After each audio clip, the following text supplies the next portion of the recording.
আমি এইবাৰ মাজুলীত ৰাস চাবলৈ যাম ব'লা। মা ওলোৱা ওলোৱা।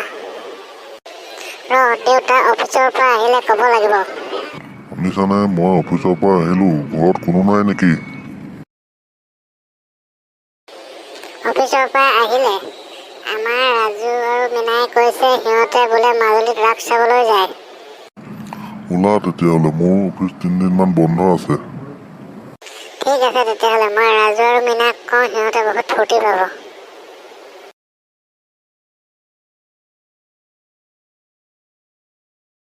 মা, আমি তোমালোকৰ কথা শুনি আছিলো। তোমালোকে মাজুলী যোৱাৰ প্লেন কৰিছা নেকি?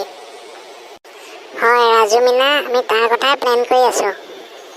নিমাতী ঘাটৰ পৰা মাজুলীলৈ ফেৰীত যাব লাগিব, বহুত মজা লাগিব। আমি মাজুলী পালোহিয়ে। আমি আউনীআটী সত্ৰলৈ যাওঁ ব'লা।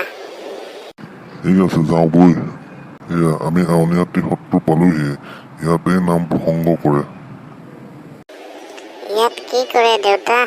কি কি আছে ইয়াত? ইয়াতে আমাৰ মণিকূট আছে। বহুত ধুনীয়া দেউতা, চাই ভাল লাগিল। মীনা, ৰাজু, এই কাঠডাল দেখিছনে? এইডাল তুলসী গছৰ কাঠ। তুলসী গছ ইমান ডাঙৰ হয়নে? এইডাল বহুত শ বছৰ পুৰণা কাঠ। বহুত ধুনীয়া দেউতা, চাই ভাল লাগিল। বহুত ভাল লাগিছে দেউতা, বহুত ভাল লাগিছে। এয়া কি দেউতা? এয়া হ'ল গায়ন বায়ন। এয়া কৃষ্ণৰ সৰুকালৰ নৃত্য। বহুত ধুনীয়া হৈছে ন ৰাজু, মীনা? এয়া কৃষ্ণই গোপীসকলৰ লগত নাচি আছে। বহুত ভাল লাগিছে দেউতা, বৰ ধুনীয়া নৃত্য।